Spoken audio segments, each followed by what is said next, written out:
26/11 आतंकवादी 26/11 वहाँ पे 9/11 हुआ था।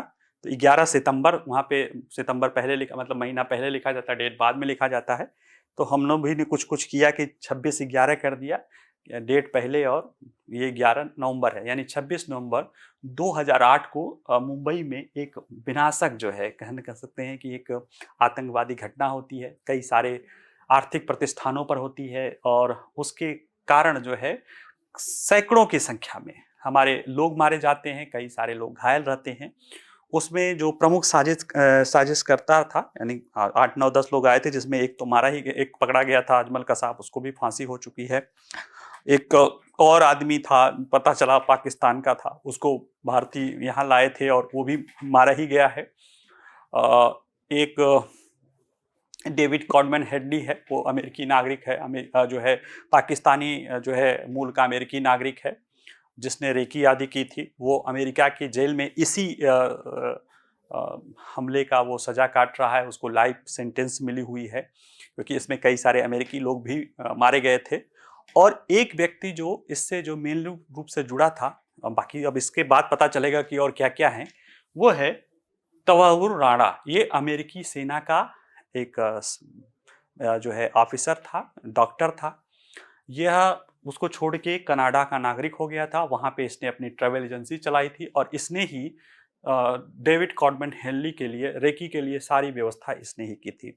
और ये पकड़ा ये भी गया था, लेकिन ये छूट गया था, और कई सारे जो है दूसरे मामले में 5 6 साल की इसको सजा हुई थी, लेकिन इस मामले में ये सजा नहीं हुई थी। यानी एक तरह से देखा जाए तो जो भी नोन, अभी तो अननोन, इससे पता चलेगा कितने कितने अननोन और लोग हैं, लेकिन जो नोन लोगों में से हैं उसमें ये हमारे न्याय व्यवस्था से बचता रहा था। क्योंकि हेडली को तो भी 30 साल की सजा हो गई है अमेरिका में उसी मामले को लेकर, लेकिन इसे सजा नहीं हुई थी, ये बरी हो गया था। तो उसको जो है कहीं ना कहीं भारत सरकार के प्रयास से, काफी सालों से प्रयास के बाद, अंततः ट्रंप प्रशासन को इसमें धन्यवाद देना चाहिए कि ट्रंप प्रशासन की उस पे इसको भारत में लाकर सौंप दिया गया है। जैसे कुछ लोग कह रहे थे ना कि हमारे जो वहाँ पे इलीगल लोग हैं उनको हम क्यों ले रहे हैं, क्योंकि कई सारी चीजें ऐसी होती हैं कि वो हमारे गलत, जो लोग गए हैं वो इलीगली गए थे, गलत थे, और उनको और भी गलत तरीके से वो हमारे पास आ सकता था, तो हमने उसको लिया, और बदले में देखिए हमारा एक्स्ट्राडिशन हो रहा है, ये भी हमें सौंपा गया था।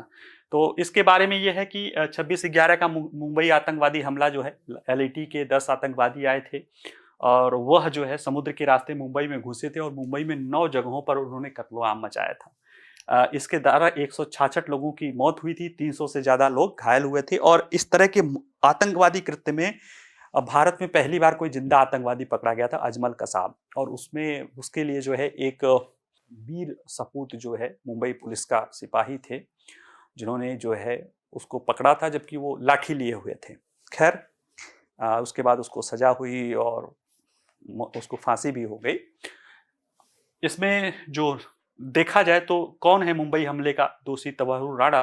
देखिए, इस जो मुंबई पुलिस ने अपने चार्जशीट में कहा है, तवाहुर राणा का नाम शामिल है। ये पाकिस्तान की खुफिया एजेंसी ISI और आतंकवादी संगठन लश्कर ए तैयबा के लिए एक एक्टिव मेंबर के रूप में काम करने का जो चार्जशीट है उसमें आरोप है।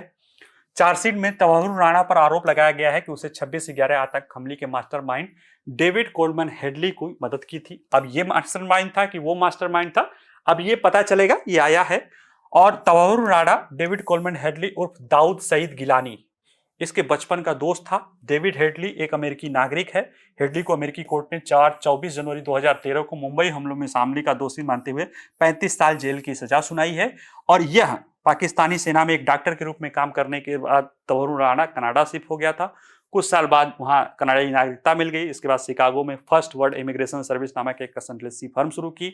उसी कंसल्टेंसी फर्म के जरिए हेडली को इसने, इसके ब्रांच मुंबई ब्रांच में इसका था, वहां पे इसको भेजा, और हेडली ने कई सारा रेकी किया, और इसके बाद वहां पे हमले किए गए। तो ये उस तरह से इसमें दोषी है। और यही एक ऐसा है, जैसे देखा जाए कि मुंबई हमले में शामिल आतंकवादियों में अजमल कसाब जिंदा पकड़ा गया था, जिसे बाद में फांसी दे दी गई थी।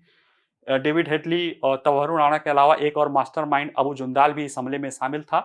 अबू जुंदाल आतंकी संगठन लश्कर के लिए काम करने वाला भारतीय ऑपरेटर था। 2002 में गिरफ्तार किया गया, और इसके बाद वो जेल में सजा काट रहा है। वही तवाहुर राणा को अभी सजा देना बाकी बचा हुआ, बाकी हेडली को तो 35 साल की सजा हो ही चुकी है। जो इसमें एक है कि भारत अमेरिका की प्रत्यर्पण संधि, उसको थोड़ा सा देख लेते हैं। देखिए, संयुक्त राज्य अमेरिका की सरकार और भारत गणराज्य की सरकार में 25 जून 1997 को एक प्रत्यर्पण संधि हुई थी। एक्स्ट्राडिशन ट्रीटी होती है जिसमें कि एक देश के अगर कोई दोषी है तो उसे दूसरे देश को सौंपा जा सकता है। और इसमें इसका उद्देश्य था कि दोनों देशों के कानून प्रवर्तन अधिकारियों के बीच सहयोग बढ़ावा दिया जाए और अंतर्राष्ट्रीय कानूनी प्रवर्तन प्रयासों में महत्वपूर्ण योगदान किया गया था। इसके प्रावधान क्या थे? कोई अपराध प्रत्यर्पण योग्य है यदि वह दोनों अनुबंध पक्षों के कानूनों के तहत 1 वर्ष से अधिक कारावास या अधिक कठोर दंड का दंडनीय है। यानी कि ऐसा कोई भी कानून, ऐसा कोई भी अपराध जो दोनों देशों में कम से कम 1 साल से ज्यादा के लिए दंडनीय हो, उन्हीं के लिए प्रत्यर्पण की मांग की जा सकती है। अभी देखिए, पन्नू वाला मामला चल रहा था।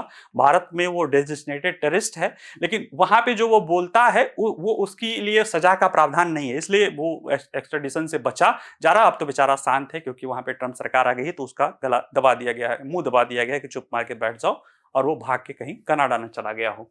ठीक है। साथ ही साथ इस संधि के तहत प्रत्यर्पण किसी भी प्रत्यर्पण योग्य अपराध के लिए दिया जाएगा, भले ही अपराध का गठन करने वाला कार्य कहीं भी किया गया हो। यानी कि अगर 1 साल से ज्यादा कोई अपराध हो तो प्रत्यर्पण किसी भी प्रत्यर्पण अपराध के लिए दिया जा सकता है। यानी अगर अमेरिका में भी इस अपराध को किया गया, उसको भी यहाँ पे भेजा जा सकता है। राजनीतिक अपराध के लिए प्रत्यर्पण की नहीं किया जाएगा।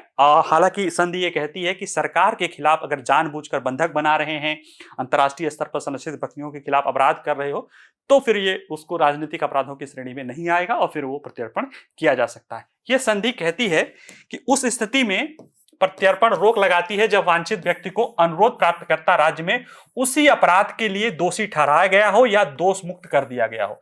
यानी कि अगर कोई व्यक्ति सेम अपराध के लिए, यानी इसी मुंबई बम कांड के लिए, अगर वो अमेरिका में उसे दोषी ठहरा दिया गया हो या दोष मुक्त कर दिया गया हो, तब उसे प्रत्यर्पण से वो देश मना कर सकता है। कि कह सकता है भाई हमने तो सजा दे ही दी है, हमारे यहां भी वो दोषी, हमने उसको सजा दे दी है, या वो दोष मुक्त हो गया, तब वो इनकार कर सकता है।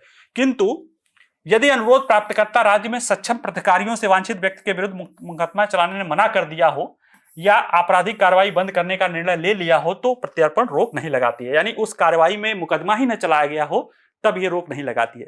देखिए, यही मामला जब ये आया था प्रत्यर्पण का, तो इसके द्वारा ये कहा था कि हमारे पास तो केस चला था, हमको तो माफी दे दी गई है। देखिए, अमेरिकी जो नागरिक है हेडली, उसको अमेरिका यही करके बचाता है कि कुछ लोग मानते हैं कि वो CIA का आदमी है, खैर छोड़ो, वो बचाता है कि ये इसको सजा हो गई है 35 साल की, लेकिन ये मुक्त हो गया था, इसे छूट गया था।